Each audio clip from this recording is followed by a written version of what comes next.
Raju P Nair, ഇവിടെ മുഖ്യമന്ത്രി ചർച്ചകളിൽ കുഞ്ഞാലിക്കുട്ടി ഇന്ദിരാഭവനിലേക്ക് വിളിച്ചു വരുത്തിയത് AICC നേതൃത്വമാണ്. കുഞ്ഞാലിക്കുട്ടി വരികയും ചെയ്തു, നിലപാട് പറയുകയും ചെയ്തു. അപ്പോൾ അവരോട് ചോദിച്ചിട്ട് അവർ നിലപാട് പറയുമ്പോൾ എന്തുകൊണ്ടാണ് മാത്യു കുഴൽനാടൻ ലീഗിനെ ചട്ടം പഠിപ്പിക്കാൻ പോകേണ്ട കാര്യം എന്താണ്?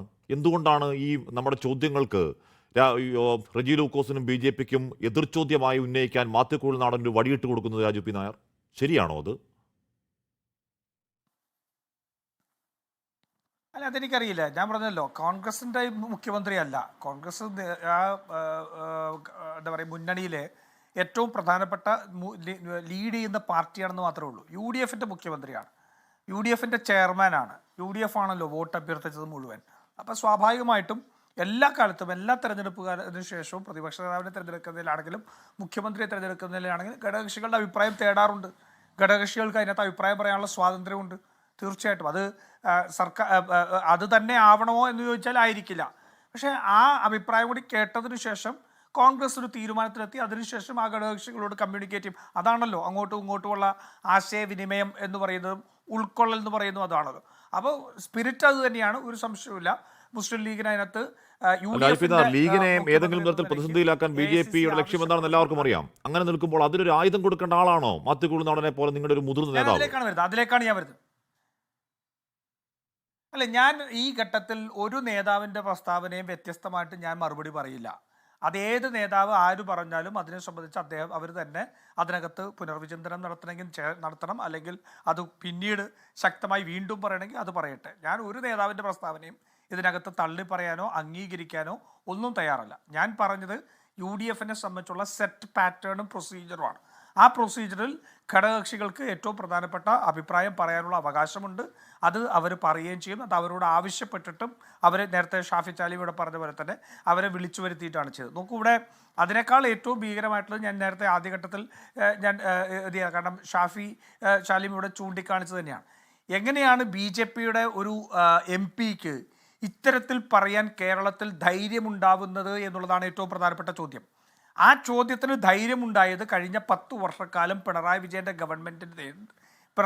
നേതൃത്വത്തിൽ നടത്തിയ ഭരണത്തിൽ ഈ ഇസ്ലാം വിരുദ്ധത തള്ളിക്കയറ്റിയതിൻ്റെ ഒരു ദുരന്തമാണെന്ന് പറയുന്നത്. നമുക്ക് ഇന്നലെ BJPയുടെ IT സെൽ നേതാവ് അമിത് മാളവിയുടെ ഒരു ട്വീറ്റ് ഉണ്ടായിരുന്നു.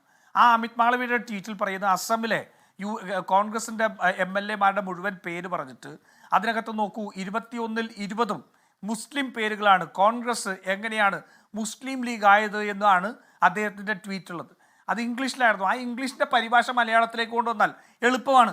കാസർഗോഡും മലപ്പുറമുള്ള ജയിച്ച ജനപ്രതിനിധികളെ നോക്കൂ, അവരുടെ പേര് നോക്കിയാൽ കോൺഗ്രസിൻ്റെ വർഗീയത കാണാൻ പറ്റും എന്നാണ് അതിൻ്റെ മലയാള പരിഭാഷ. അമിത് മാളവിയ പറഞ്ഞ ഇംഗ്ലീഷിൻ്റെ മലയാള പരിഭാഷ കേരളത്തിൽ പറഞ്ഞത് ആരാ? സജി ചെറിയാനാണ്.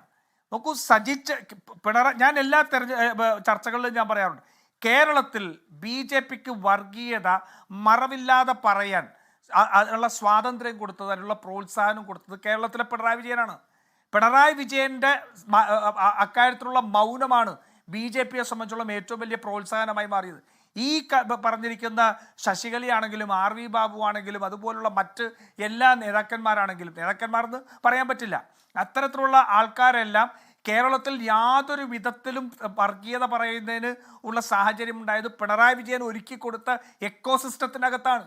എങ്ങനെയാണ്, ഞാൻ ചോദിക്കട്ടെ, ഇന്ന് മുരളീധരൻ പറയുന്ന പ്രസ്താവനയെ CPM-ന് എങ്ങനെ തള്ളി പറയാൻ കഴിയുക? ഞാൻ ഇവിടെ വന്നിരുന്ന് ചോദിക്കില്ലേ, സജി ചെറിയാൻ പറഞ്ഞത് ഇതല്ലേ എന്ന് ഞാൻ ചോദിക്കില്ലേ? മറുപടി പറയാൻ CPM-ന് പറ്റുമോ?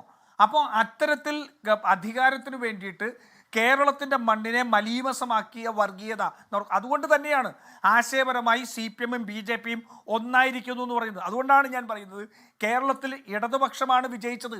കാരണം ഇടതുപക്ഷം വിജയിച്ചതിൻ്റെ തെളിവാണ് പയ്യന്നൂർ ഉൾപ്പെടെയുള്ളത്. അത് കോൺഗ്രസ് ആണ് യഥാർത്ഥ ഇടതുപക്ഷം എന്ന് ഞങ്ങൾ പറഞ്ഞത് ജനങ്ങൾ അംഗീകരിച്ചു.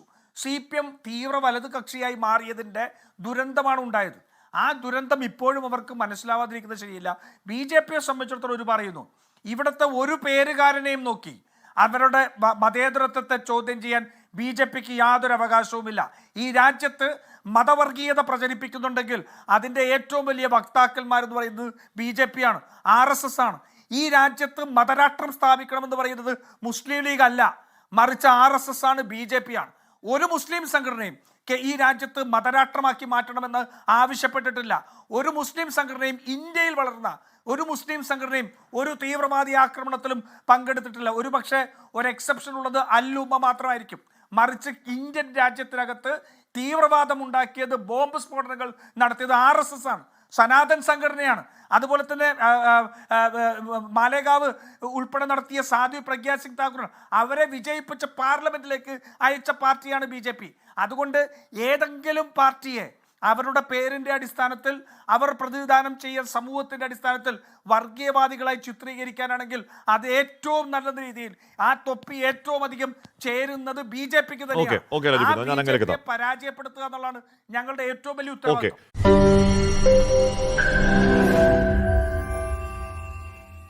ലോകത്തെവിടെയായാലും ഏത് സമയത്തും 24 വാർത്തകളും ഓഗ്മെന്റഡ് റിയാലിറ്റി പാക്കേജുകളും എക്സ്പ്ലെയിനറുകളും വിശദമായി കാണാൻ ഞങ്ങളുടെ YouTube ചാനൽ നിങ്ങൾക്ക് സബ്സ്ക്രൈബ് ചെയ്യാം.